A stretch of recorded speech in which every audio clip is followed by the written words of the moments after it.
So I'm Barry Shorey. I'm the Senior Technical Director for our Economic Programming at the International Rescue Committee. I actually see my co-host Maria just joined. So if you want to— Good morning, everyone. Good morning. If you want to introduce yourself as well. Certainly. So my name is Maria Teresa Nagel. I am currently the Assistant Director at the Henry J. Lear Institute here at Tufts University. I'm very pleased to be with you today. I also had the opportunity to be part of the research team in Mexico. So very excited about getting your insights and sharing some of our findings. Great. So Maria, I know you had wanted to recap some of the fresh findings, and then we could set the stage for our panelists. Certainly. So just briefly wanted to let you know a little bit of what sparked this provocative session. And that is that we saw in all four of our sites that both religious-based organizations or faith-based organizations and refugee or migrant-led organizations were coming up with really innovative solutions and really creative solutions to aid refugees and migrants in each site. But we were wondering, can these solutions be scaled? So to give you some examples, we saw in Mexico, in Tijuana, Casa del Migrante, who we have Father Patrick with us today. They were coming up with ways to help migrants save, setting them up with jobs. We saw in Jordan that there are some refugee-led organizations that are really addressing all of the mental health trauma, stresses that refugees are coming to them with in creative solutions using art, using theater. We saw in Kenya how some organizations were actually also aiding in the integration within the community at large. So we would like to hear from you today how you think these solutions could be scaled at a programmatic level for UN organizations and for other more established, more formal, let's say, organizations at large worldwide, if they can be scaled. And if they cannot, what are the challenges and what can we learn from these, what we want to call community-led organizations? Thanks, Maria. And I think just bringing it back to the findings as well, there are sort of, a couple of particular findings that I think relate to this conversation around the role of community-based, the role of religious faith-based organizations, and the recommendation really around not necessarily building new services, not new products, new services, but the idea that it's about sort of tweaking and refining what's existing. And this idea of also this evolving and progression and diversification of livelihoods and what role sort of those closest to the community play. So it'd be great to hear from, we'll sort of go round robin across our panelists and to hear one, what Maria said, sort of where are you seeing the challenges in scale and the challenges that are faced to your work and the groundwork that so many religious organizations have laid, and then some of your thoughts around the fresh findings that you heard yesterday and the conversations that we heard yesterday and how that sort of relates to the role of religious and community-based organizations. So I will kick it to Sean first for some reflections, and then we'll move across our panelists. Barry, maybe we should let our panelists introduce themselves. Of course, yes. Introduce them. Okay. That would. Sorry, I should have said, Sean. If instead of us doing a sort of long introduction, it's great if everyone could, before you speak, introduce yourself and where you're from. That'd be great. Okay. Thank you very much, Barry, Maria. My name is Sean Callahan. I'm President and CEO of Catholic Relief Services. I've been with CRS for a long, long time. I've worked in Latin America, Africa, and Asia with CRS. So have had the opportunity of seeing the work that our local partners with our support have been doing around the world. Maybe just to add to some of the comments from yesterday, I really appreciated the findings, and I think it was no surprise that it really isn't the financial instruments, but it's really a respect for human dignity and providing people with those fundamental rights that allows people to have the key essentials, as I see it, is access, opportunity, and then they require investment and an influential voice and advocacy. And so when we look at that respect for human dignity, a lot of it has to do with subsidiarity from our perspective, and the ability for people to feel some stability and safety. And so that's making sure that they have homes and communities as opposed to shelter, that there's some infrastructure development, that they have livelihood opportunities, education, health, legal context, and then training and leadership development. So those would be key, because I think in a lot of the areas, we assume, many of us from the West, that we know it all and that we have the better answers, when really what we need to do is trust and listen to the local communities who often have those better answers. And so what we need to do is link to those opportunities. And so I guess my key things on the replicability is that we need to give them the opportunity for that. And there's a balance between opportunity and capability, but we need to listen to the local voice. We need to make sure that people no longer feel that they're foreign. And I'll say, from a faith-based organization, that's where I think there is some automatic support, because people, as they come in to different countries in different contexts, they actually have a community there, even if they're not from that location. In many of the faith traditions, people can join in to services, to the way communities interact. They're all slightly different in different places, but it does provide that with that community and that environment in which they can be respected, trusted, and understood. I would then just say that we need to make sure that we don't overcomplicate things for the replicability as we move forward. Make sure that we provide access for coordination. But I guess the biggest issue that I'd like to just throw out there for our discussion later on is risk sharing. So the two biggest things that I find that are challenges is risk sharing is number one, because oftentimes the donor community wants to shovel all the risk onto other organizations so that they don't assume any of that. And we're building an infrastructure now in the development world so that local organizations can't afford to prime different contracts or different grants and proposals, because they can't have a terrorism specialist, a specialist on safeguarding, and a specialist on security and gender, and going down the line. So I think number one, we have to look at how we can do some risk sharing. We need to also change our development cycle, because we need to develop the leadership of those local communities and provide them the opportunity to demonstrate that leadership, which you can't do in 2 years. A development cycle needs to be at least 10 years. And so we have to provide them long-term access to resources. I think many of us have been trying to work with local organizations and provide them the keys to the car, give them the car, but then we give them the car and there's no gas for them to fill it up with, because the resources are coming from the wealthy countries and they don't have a voice there, and they don't have an advocacy realm to do that. And so although the grand bargain says we're going to reach out to them, we have created a structure which has denied them access, denied them voice, and not provided them with the access. And so I think one of the biggest impediments, quite frankly, is the current system. And then the language we use when we refer to refugees. I know 100 years ago, when I was graduating from Fletcher, I studied the migration from Mexico and Central America to the United States. I went down to the border, and as I traveled with the Border Patrol and saw people in the soccer field across the border who were getting ready, and we knew they were coming across as dusk hit the border, one of the Border Patrol told me, yeah, you might see some tonks as we go along. And the term tonks was dehumanizing of people who were coming across the border. And so our language is crucially important. These are not tonks, these are not aliens, these are not others.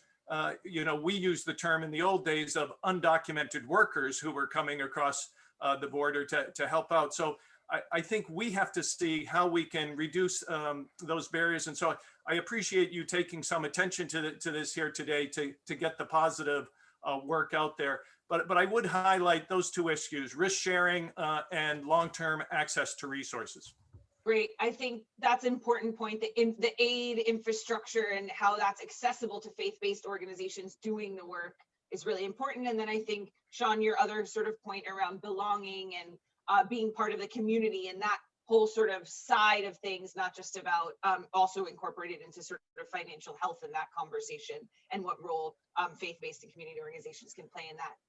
I think If I may add, just real quick, yeah, Great. that I love hearing the word listening, because I feel like too often, as Sean perfectly put it, in the West, we think we have the solution and we go and we impose, and we forget to listen, to ask, to bother to really gather the evidence of what is already working.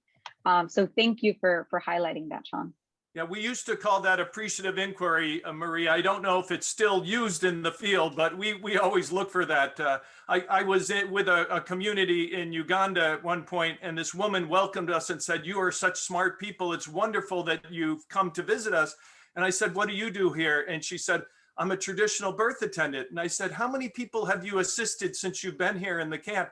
And she said, "I've given 80 births." And I said, "You know how many births I've assisted with?" And she said, "How many?" very excitedly. And I said, "0. I said, "So who's the expert here, you or me?" You know, and that's what I think we have to realize. Definitely. Thank you so much, Sean. Great. I think Father Patrick, if you could introduce yourself, and then also would love to hear your thoughts and reflections so far. I fear he has not been able to join us just yet. I sent him a message to see if he's lost somewhere in the virtual universe. So hopefully we'll hear from him soon. Maybe we can move over to Abdul. Yes, good morning. My name is Abdul Hussain. I'm the founder and the chief executive officer for Esador. I have been actually for almost 3 decades. I've been engaged and involved in community development. I'm originally from Somalia. When I actually started my journey, I wasn't really having any idea about working with refugees. I think I'm very much commended the refugees coming from civil war and have been staying many years in refugee camps. Coming to United States, it's not an easy path for them. Actually, they faced a lot of challenges before they even explore their business, entrepreneurship. They really faced a lot of other challenges that will not really a lot of them able to achieve those goals.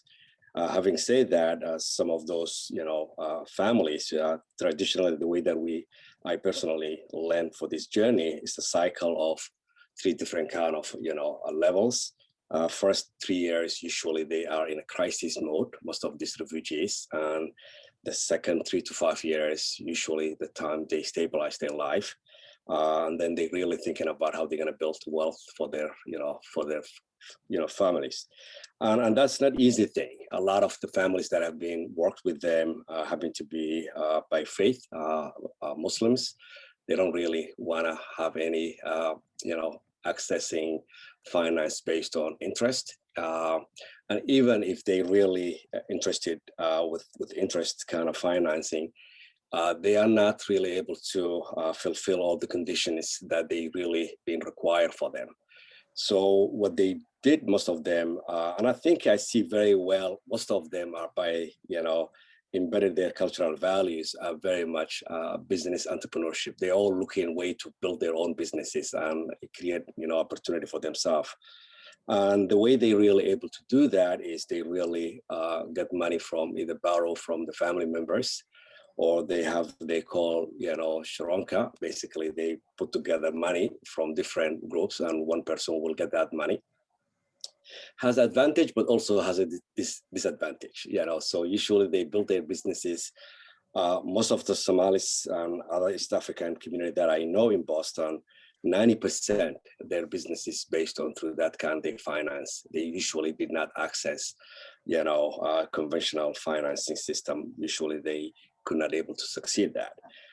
Even once they set up their businesses, they really face a lot of challenges because they are very much built their business in terms of their targeting their own community. So they very much isolated. They don't know how to really expand their businesses, how to And they have a lot of other issues because the language capacity is an issue that they really don't know how to communicate effectively with other people. They build their business unstructured. Usually they don't really have a structured kind of business. We learned a lot of those businesses COVID-19 when really we had almost 23 small businesses before COVID-19 that we have been providing technical assistance. Currently now, we have our portfolio 290 small businesses. Huge growth based on the needs there. And the reason is these small businesses are very much operating in isolation. They don't really know how to access and navigate all other opportunity that's surrounding to them. And one of the issues is trust. Sometimes that's missing between the community, refugee communities, and the host community. It takes time to build that trust relationship with that. So luckily we became easily to build that trust with them and easily to provide those services. In terms of the industry that they really exploring these small businesses are, now we have two different, kind of generation, a generation who have been very much familiar about the same business that they really had back home, very much convenience store, halal market, food, retails for that. But then we have another generation with the refugee, families who are very, very much exploring the second phase of business, entrepreneurship. That including the healthcare, the opening, facilities like, adult daycares. They providing for BCA, personal care assistance for elders. Now they talking about to have an opportunity for co-op, either food co-op, housing co-op. Other groups are very much interested exploring real estate development. You can see that how they're really advancing their business and entrepreneurship, starting very, very much slow into a little bit more sophisticated kind of opportunities. The last thing that they even talking about, I just visited last time in Minneapolis and even in Boston. One thing that they're really talking about community banking, even looking a way to finance their own, businesses. So I think it's one thing that I learned very much in the state of Massachusetts, that there's a lot of CDCs, the community development corporations. There's a lot of other micro lending, institutions out there. They are very much lacking how they're going to reach out those businesses and able to provide services. State of Massachusetts have another kind of a quasi-state agency. It's called MGCC. They are very much recognized that gap that's really missing. That's the one who actually provide our first funding opportunity for almost 2019. And they actually put a lot of money and resources now to really targeting, recognizing how they're going to reach out those community.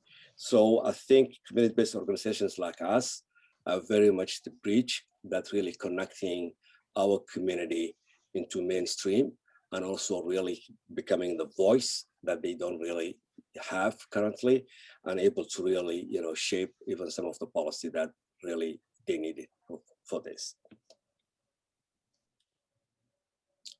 I think that's it. Great. Super helpful sort of reflections on, right, like where are people actually accessing support from within the community, how community organizations and community banking is growing, and kind of sort of like link and be the voice of those populations. Really useful. I'm sure we'll have some questions. Yeah, I just want to add one thing that basically that we are now addressing one area that we so far secure one grant based on we actually launching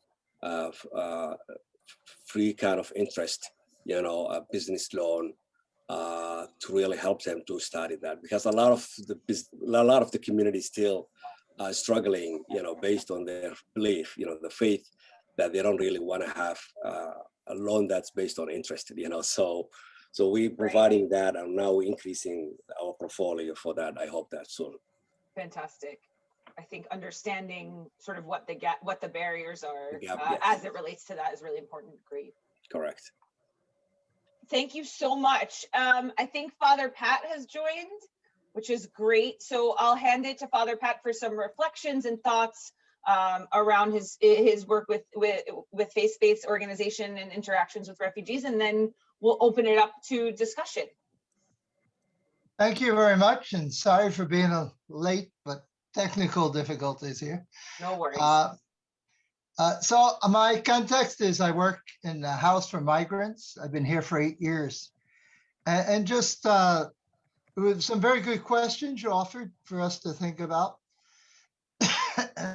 For example, how does your organization help secure financial health for migrants and refugees? That has been a #1 issue for us in the last few years, and we've had some success. And I just want to comment on a couple of the projects. One is that about 5 years ago, we started an employment office. So we now have a full-time staff person who works on getting jobs for the migrants and refugees who come through our house.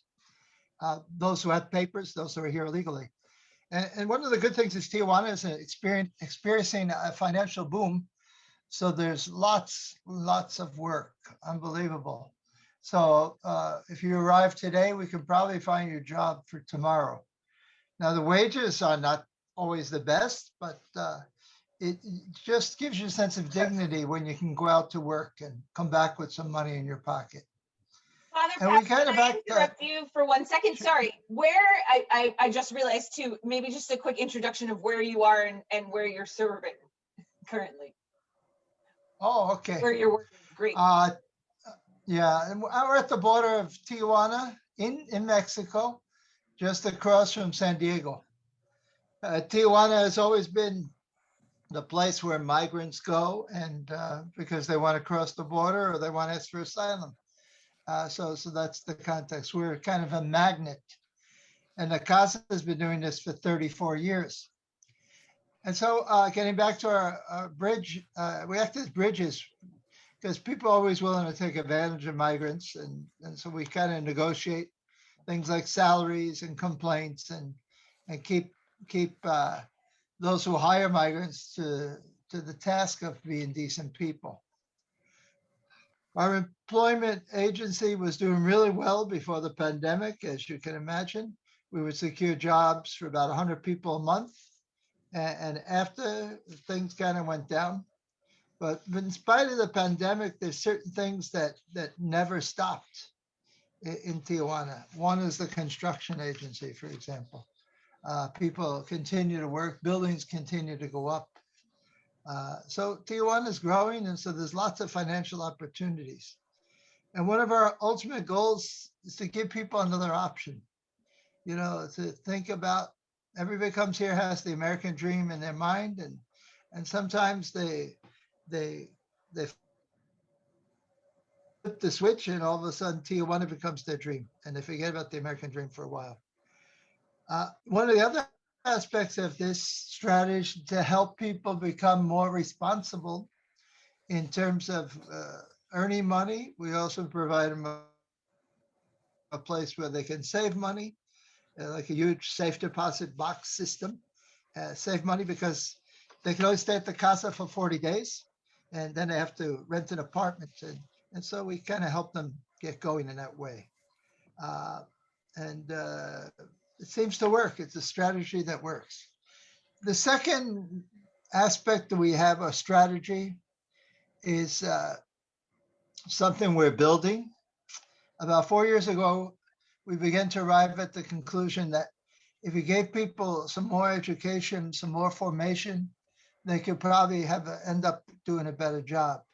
And so we began on a very small scale, a formation education program. So for example, in 2018, we had over 2,000 students pass through courses in the CASA. We offered 24 different courses, things like computer, English, Spanish, landscaping, guitar classes, literacy, faith reflection groups. So we realized that in the last few years that this is something that was working. So we began building a place called CESFOM, which is the Scalabrinian formation program for migrants. the dream of building a more permanent home where people could just sign up and take a class. And so the building will be inaugurated in 2 weeks. We began in January 2020, the construction. So it really was a miracle of the COVID virus. We never stopped building, and the building's about to open. So this dream will be a 3-story building with 6 classrooms in which we hope to provide all sorts of classes, everything. There'll be the educational component, which will be classes like English, Spanish, computers, and there'll be the workshop aspect like carpentry, electricity. We've done a study of what's most needed in Tijuana, and we're going to organize the courses around that aspect for basic needs, so that people can be prepared to get a better job. We hopefully in the next year or so, we'll go through a process of being certified so we can give out some kind of educational certification. And when somebody goes for a job and they say, are you a certified electrician? They can say, yes, I got my certification and says phone. The best news of all, it will be entirely free. It will be open to all the migrants or refugees who happen to be in Tijuana. And we also will open it up to the community. When we started the process, one time we opened up to the community, we had all these senior citizens come and take computer classes. And so it was delightful for them, delightful for us. They became our spokespeople for the school system we're trying to give. It's basically a trade school in which we tried to help people get back on their feet again.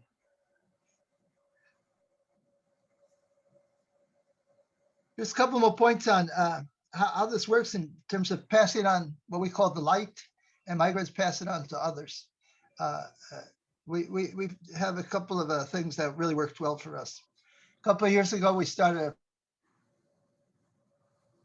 program called TJ Puente, which means Tijuana Bridge, a self-organized group of ex-migrants. There were about 10 of them, decided that they needed to help out other migrants. And so what they did was really a support group. They gave a talk once a week at the casa, and they would talk about how to find a job, something as mundane as where to do your laundry, one of the biggest expenses in Tijuana, and also just being there and helping people where they go to rent an apartment, what are the processes, and kind of the pitfalls to avoid in doing these things to start your new life. So this, again, support group was going really well, and then COVID happened. So that's on hold for now, but we expect it to come back and be a great support to people.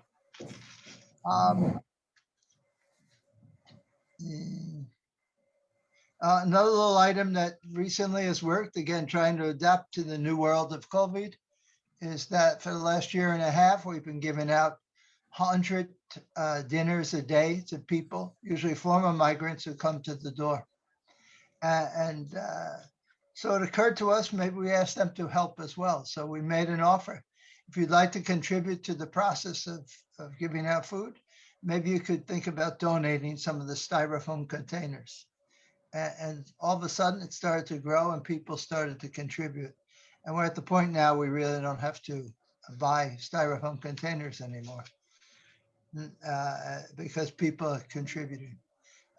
Again, it's a small way that people help out, but it's important, significant for them because they feel they're helpful, and real important for us because we're teaching some important values. Thank you so much for that, Father Pat. I love that. Some of the restrictions, sorry. No, so sorry. I think there's a slight delay. No, but I wanted to thank you because you are touching on some of the foundational aspects that we actually covered yesterday about how we actually get migrants and refugees set up for success, essentially, and the fact that you are really building on what the resources that are available within the community speaks volumes to why the work is being successful. I wonder if we can start opening this up to a discussion on how we can, if we can, make some of these solutions scalable, and see if there are some lessons for larger organizations to learn. I know that we have David Holdcroft also in our audience, who comes from JRS, and he might have some insights into some of the challenges and some of the lessons here as well. Sorry to cold call on you, David. Thanks, Maria. So everybody, I'm what we call the professional and post-secondary education specialist. And just a little bit of history there was that we started with university education about 2010.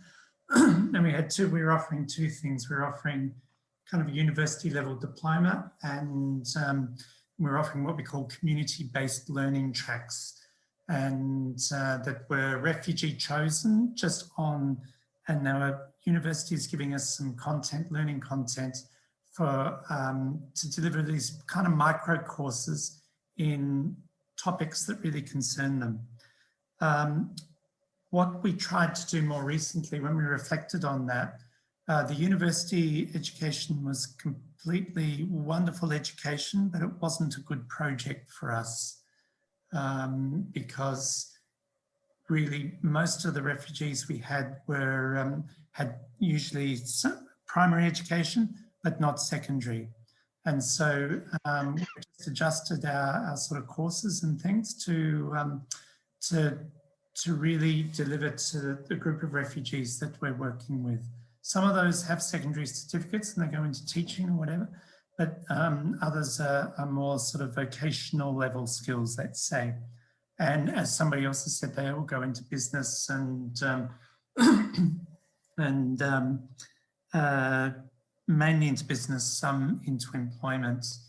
I think our lessons is that we've got to have a capacity, a management capacity, to be able to be flexible and to respond to really the input that comes from refugees, which you know, the situation is always changing. Like in Kakuma camp at the moment, you know, the government is saying, well, it may close in northern Kenya, and we have to have a sort of an inbuilt flexibility and kind of management infrastructure to hold that. We found on the access to finance, we did a bit of research on it, and refugees were incredibly resourceful in getting stuff. There is no doubt that a policy sort of infrastructure or policy, you know, environment that's enabling really helps. However, in places like Malawi, we found that it takes a US dollar to open a bank account there. And we were able to negotiate with the banks that refugees who are in business could open a bank account. And that meant that they needed skills and things like that. The difficulty with our present model of this education and training and business entrepreneurship is that it's kind of quite expensive to deliver. And we don't get, I mean, we're dealing with sort of 400 people per country that we're doing this in, and sometimes less, sometimes a little bit more, but it's very, very difficult to be able to demonstrate to funders that we need something like a person who can guide people into jobs, who can do network with employers and stuff like that. So they're just some of the things, a bit of our history and some of the issues that we're striking. Thanks, David. Thanks so much. I think what you said there really relates to Sean's earlier point too about the ability to be flexible and respond to what refugees need, as Father Pat so outlined, like sort of how they've shifted their programs. The donor infrastructure of larger organizations often has an outcome in mind and things they want to achieve and procedures and processes, whereas sort of faith-based, we're seeing faith-based organizations be able to be more flexible, but then they also can't access that larger scale funding because, right? So I think there's some really interesting content here and would love to hear others' thoughts too about what might faith-based organizations or community organizations lose, right, when they try and access this larger scale in terms of having that flexibility and that responsiveness to refugees too. That's something I've been thinking about. Would love to open up to others if there's any thoughts, questions, just around this sort of scale question for these really homegrown community-led ideas. Karen, I see your hand up. Thank you for using the hand visual. Thanks. Thank you so much to everybody. It's interesting to hear from David, who's the Jesuit Refugee Services. And David, David, you didn't introduce yourself very well, so I'm introducing Jesuit. I've been doing education and now this work with business growth and business entrepreneurship for years. As we know, the Jesuits are famous for their education. So, and also from Catholic Relief Services. But my question is, so we have two kinds of organizations that are faith-based. We have large international NGOs like CRS and JRS.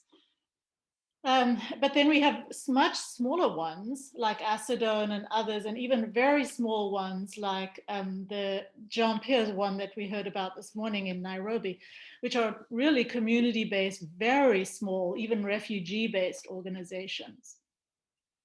So my question is, do you think that there's these two, the very large international NGOs who are trying to support smaller community-based organizations, but are they facing a different set of issues than the small community, or is it all just a matter of on the same spectrum that international organizations trying to help the smaller ones are facing similar issues? Or, you know, years ago, I tried with our Alchemy project to support very small community-based organizations, and it was just never, we really, really ran into problems with doing that. So I'm wondering if you can, any of you talk to this issue of size and whether there's a difference in size when it comes to faith-based. Thank you. Thanks, Karen. Kim, did you have an addition or a response to Karen, or further another question? Another question. Okay, great. So maybe we can get some thoughts on Karen's question if folks just want to jump in. Maybe just to jump in to start the conversation going. First, you know, I think when you look at faith groups around the world and you think, can they scale or not? I just recently was looking in the paper in India, and they had the Kumbh Mela where they had millions of people along the shore of India. You look at Mecca and you see the millions of people that are going you know, in Mecca, or you see, you know, St. Peter's Square and the churches around the world that are filled. And so I don't think the issue is whether faith-based organizations can scale or not. Catholic Relief Services, for instance, we reach 140 million people every year with our local partners and all. To me, the real question is, how do we ensure that the local organizations are taking the leadership in these cases? Yep. And how do we link those local faith-based organizations with the government? Oftentimes they had been established to fill gaps and needs that were out there that the government wasn't responding to.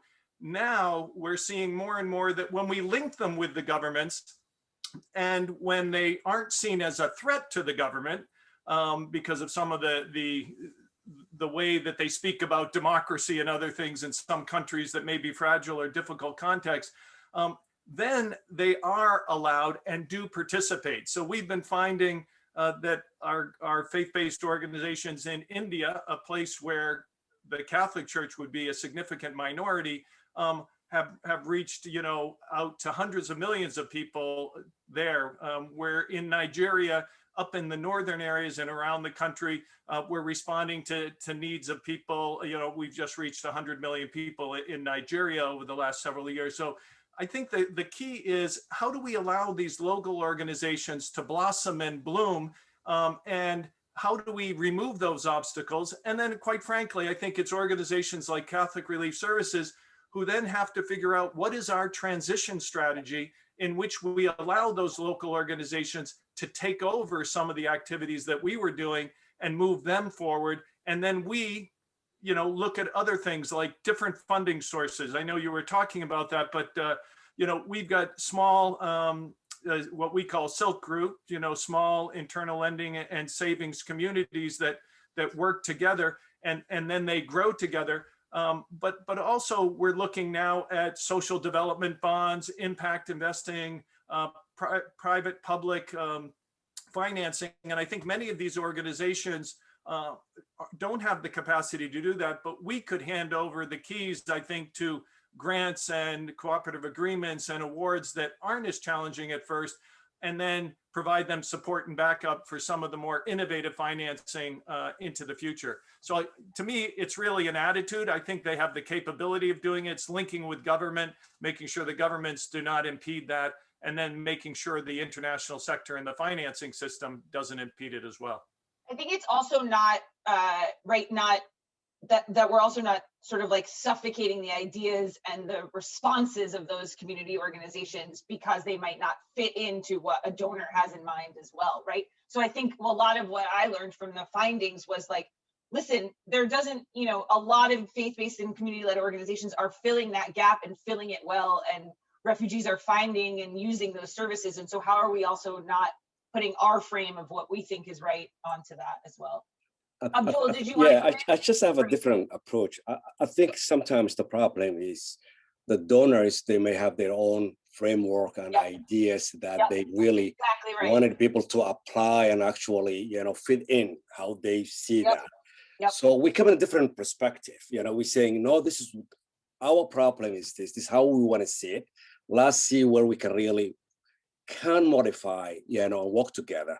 And lucky enough, we have now find local funders that have been working with us in different capacity for many years, really finally recognized that they saying that, your community, your expertise, we can share with you whatever we have, money and other ideas, and sometimes become very much, advocate, for us, for other donors as well. So I think we built a very strong success model in Boston among East African community as a donor actually now emerging as a national organization. We have been received, invitation, so many other states that the community actually want to replicate our, success in Boston. And we actually integrated, educational, civic engagement, business entrepreneurs as, core programs together. We don't really see that only we focus in entrepreneurship and completely neglecting all other issues, that without those issues cannot really able to succeed with this alone. So they all interconnected, and we built a very successful, kind of programs. And recently we've been certified as a CDC, a community development, cooperation. That gives us an opportunity of flexibility now. Our community members who are very much far away in the state of Massachusetts, we can reach out them. We don't really have a limitation kind of geographic boundary like any other CDCs, very much they certified based on neighborhood. So we are open to that. So that means now, because of technology, we can easily able to, reach out and help and provide services, statewide kind of, services. Such an important point about that flexible piece. Yeah. Yes, and I don't know if you would like to also take this opportunity to talk about how you're also magnifying the voices of even smaller organizations than your own through Acetone, and how you've been able to create these partnerships with perhaps local community leaders. I think that's a wonderful trait. Correct that. The reason sometimes is, African, communities is Africa, as is a very much a huge continent, and a lot of the reason why people are ended up coming here is based on conflict, tribal, ethnic, differences, and they still carry on sometimes some of those, scars. So what we did as a don now finally managed, to bring the community together and able to provide services. So we are now actually launching as a Don Institute of Leadership and Civic Engagement and Capacity Building, really helping other small organizations with an African community who really want to able to help their community can really access as a Don leadership in terms of resources and support to develop their capacity but then also accessing ESSA-DON program on a top level. So they don't really need reinventing the wheel. We don't need every African community could say that we would like to have our own organization, CDC, economic development, all those things. That cannot be sustainable. So ESSA-DON really becoming, the anchor for that, the backbone organizations who can really able to work with these other small organizations and able to provide a number of the funders like that idea. This is an innovation way of really kind of diffusing the tension among ourselves and unnecessary competition that we really have sometimes, and duplicate services that may not really able to really, so this is a new approach for us. Great. Kim, I see your hand patiently up. Would love to get a question from you. Well, actually, Abdul Qadir actually took the words right out of my mouth, but I would love to build on that. First of all, Abdul Qadir, there's some people I would love to introduce you to. We have an alum. She just landed a fantastic job at City Hall, head of integration for immigrants. Okay. And she just started her job this week, which is why I didn't introduce you before. And that's why she's not on this panel. But I very much appreciate what you've been saying. And so my question actually is to Sean, which is, even though you can talk about flexibility, and I'm going to assume that CRS can be very flexible, how flexible are your donors? I still feel that the world of aid is trapped inside of a log frame, which I know is not going to surprise you, but it's exactly what Abdul Qadir was saying, right? Which is the donors come in and you have to work by their log frame. How is CRS advocating for change at the donor level that also support you? I realize CRS is a donor, but you've got donors also. Sure. No, it's a great question, and I think with the World Summits and some of these discussions, I think philosophically the discussion is out there. Unfortunately, when we come down to implementing, it doesn't reach down to the base communities and the local partners. And so, again, to repeat a little bit, the risk acceptance of donors is very, very low. And so, we have these comments that the US government will say, well, if that happens and it goes south, what do I tell these congressmen or senators or things like that the money isn't used appropriately? We're right now looking in the UK where they're talking about cutting way back on their budgets. And so when they cut back and it's tighter, do they take bigger risks or do they take less risk? And so I think that's going to be the key thing is, how do we as larger international organizations stand behind and de-risk investments that larger donors can make? And so we've started doing that with some impact investing and innovative investing, that we will put some money behind it. If it gets lost, then it's on us and we'll help the local partnership. But we have to figure out how we can do that. And we've started doing it. There was a program years ago with the US government to address HIV/AIDS in many different communities. And we provided that de-risking for the local organizations and the backstopping support. So I think that's something that the international community should really look at. And quite frankly, the UN and those institutions, how do we de-risk the investments to local communities? Thank you, Sean. I see that David has his hand up. I think this is something maybe Tufts can take up with the international organizations, because it's pervasive, right? But risk is not just money risk. There's all kinds of other risks. So thank you for that. I'll stop there.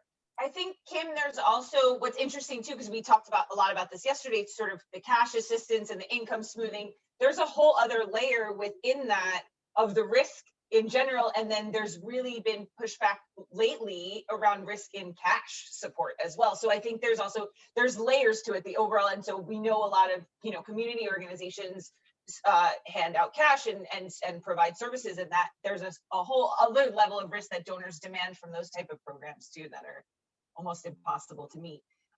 David, we'll turn it over to you. Yeah, just a couple of thoughts. For our own purposes, I think it's just one of the strengths of religious-based organizations is that they have a donor base that a traditional donor base, let's say, that generally don't ask so many questions. and that are flexible and that basically get it. For me, the issue is how we put community-based organisations in touch with some of those. And I think we need to be looking at more innovative, sort of like social entrepreneurial investment, this kind of stuff, at least with some of the small businesses. I don't know if you can do that with a standard CBO, but to me, that's one of the real key challenges here. I think the larger institutional funders will always want more T's crossed and I's dotted and all the rest of it. And in a sense, I think we are in the middle, so we've got to play both games. But for me, it's, and also just working with CBOs, for us, it's providing specific skills that they need. And there's a particular instance in Kakuma that I'm thinking of at the moment where there's fish farmers and they just need some managerial skills. They need an Excel, need to know how to do Excel, and they need to be thinking about sort of scaling and sustainability in that. And I'm not sure if we're the best people to do it, but there's other groups out there like African Entrepreneurs Collective that do really excellent work around that. Just a couple of thoughts. Thank you so much for that.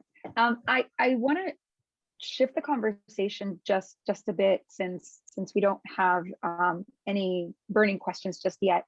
Back to Father Pat to see if he can tell us a little bit how he's been able and Casa del Migrante has been able to navigate some of these funding challenges, particularly. I know he was mentioning reaching out to the community, but especially with all of the other programs and how much Casa del Migrante has been growing in the last year and 2 years. If you could talk a little bit more about that. Sure. Happy to say Catholic Relief Services is one of our funders, and we do a combination. We have a coalition of different casas and we work together. And I think that's very appealing to funders when they see that the people on the ground are working together. Not always easy to do, but an important aspect of our lives. In the past, I would call the Mexican government one of our funders, but since the new government came into power, they said, we're not helping any more casas, but welcome all the immigrants who want to come to Mexico. So it's kind of maybe it's a good thing because we no longer have to rely on them and we become more creative. So I think one of the important things for us is to keep our visibility high. We used to bring groups down. Over 100 groups a year would come and visit. And when people can see with their eyes and have a face-to-face with another fellow human being, that really changes hearts. But again, we had to rediscover ourselves. And so we tried to do virtual visits as well. And taking baby steps, in June, we'll have our first little group coming back to visit. And among the people are also people who actually do funding. We work with a lot of universities. And Loyola, for example, University of San Diego, and having that connection with young adults is also very helpful because sometimes we receive volunteers from those experiences. The biggest challenge was somebody put up in the chat something about flexible funding. That's always the challenge because they're willing to help in certain areas, but not other areas. One of the biggest challenges for us is to get people organizations or that will support paying salaries, because it's not really sexy to pay somebody's salary, but it's essential to make things happen. It's a constant, ongoing. I wouldn't call it a struggle, ongoing aspect that we have to work on, but when you do something for 34 years, you begin to have a reputation and people begin to respond. The other thing we do, we do a lot of PR. We use our Facebook, our website. We try to keep up current with videos and make it as real as possible and really build relationships with those who are reaching out to us and letting them know that your money is being put to good use. Thanks, Father Pat. I see Kyoko, you had a comment. Do you want to talk to the group? Be great if you can. Sure. Hi, nice to meet you all. My name is Kyoko Lyons, and I work as the Director of Impact Investments for the Missionary Sisters of the Sacred Heart of Jesus. And yeah, I just wanted to reiterate David's point that he made about the challenge for us is that outside, even though most of my work is focused on impact investments, we do from time to time make small donations to organizations that are very ad hoc. We've actually supported a few of the groups on this call. And we are trying to kind of fill in the gap these days between our ad hoc donations and our impact investment, which does require a very, very low financial return, but trying to fill out that capital spectrum and also provide recoverable grants or just much more flexible funding in the middle. And we very much want to support organizations like Acedon and other groups that are working very closely in communities and on the ground. And I'm personally based in Chicago. We have one other woman who works with us in Croatia, and our mandate is quite global. And so for us, the challenge is connecting to those groups on the ground. And so I just wanted to confirm David's point that can be hard to kind of connect some of the organizations to the local groups. And so welcome people's thoughts on kind of how to effectively do that at scale. I think that's also, Sean made a sort of earlier point, and I feel that from the International Rescue Committee side as well, is how can organizations like CRS, JRS, IRC, so many acronyms, play the role of that connection, right? And what role can we play in sort of lifting up and then stepping aside is really important, and that's a lot of, I know, internal discussions IRC is having. And then also, Kyoko, just also Sean was flagging this, but the conversations around innovative finance and impact investing and different ways of financing, I think, is also happening at global level too, and not just traditional donors. And so thinking about how to work with local organizations within that space too is really cool. I noticed Hans Martin has a question in the audience. So Hans, would you like to come on and ask?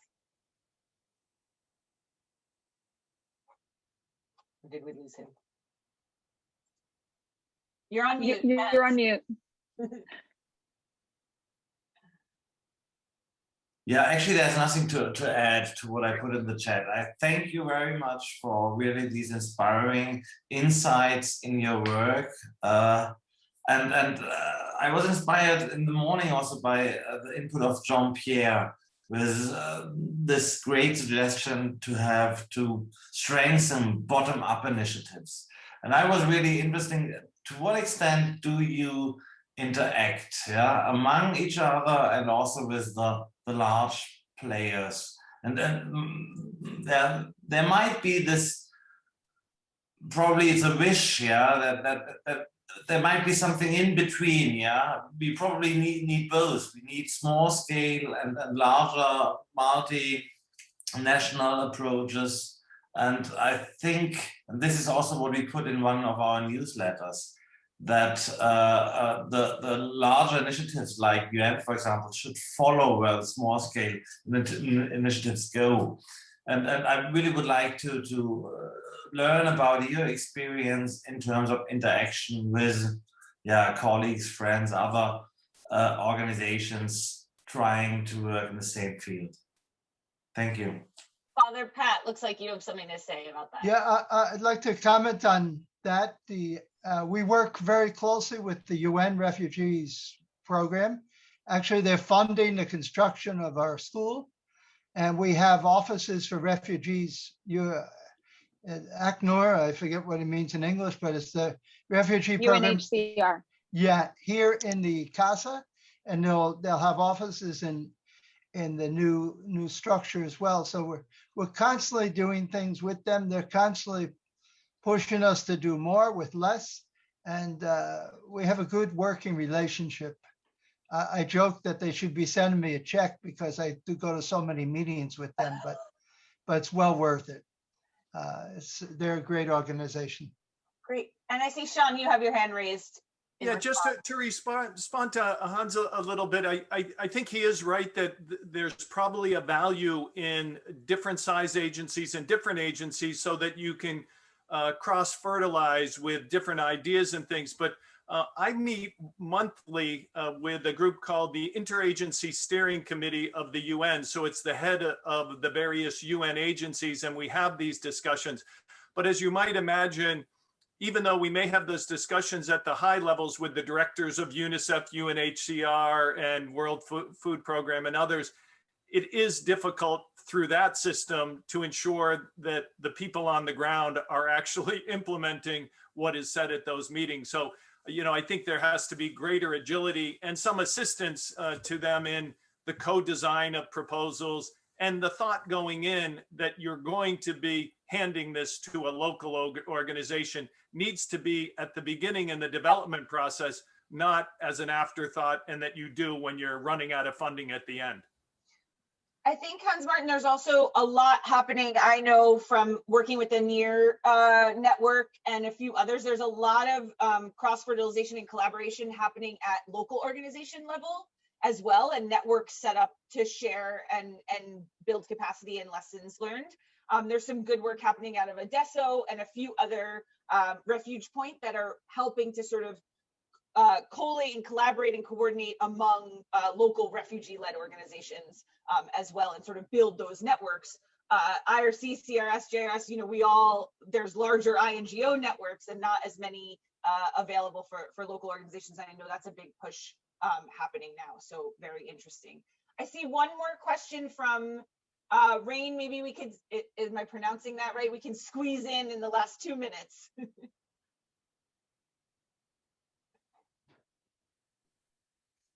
Yeah, thanks for that, Barry. Can you hear me? Yes, can. Yeah, I just posed a question about let's say the scalability of our interventions across the world. There's a lot of talk about let's say limited fund from donors. There's a lot of talk about the donor requirements that are basically not fit to the environment. And I was wondering, I've seen a lot of talk about development impact bonds. I heard Sean mentioning social impact bonds. Development bonds are a little bit different. I was just wondering if CRS is using development impact bonds as a structure, considering them. And maybe if you're not doing it, you can tell me a bit about why you're not doing it. Yeah, just quickly, we are doing development impact bonds, and we are, fortunately, as David had mentioned earlier, we do use our unrestricted private resources that help position us so that we can demonstrate something and then have either larger donors or governments provide some support. And that's how we have accessed some of the development impact bonds from various governments. Thanks so much. I see they're counting down to 43 seconds. So just thank you everyone for the participation. I noticed there's another question from Kim around gender issues, which we didn't even touch upon. This could be a whole other session, I think, but hopefully this is the start of a good conversation. I know Kim and others sort of said maybe Tufts could take up some of these issues that were brought up. That would be great to talk about in next steps. Yes, and thank you especially to our panelists for joining us today. I know, Father Pat, it's 6 a.m. Where you are right now. So thank you all for making this session and for sharing your takes on this issue. Thank you for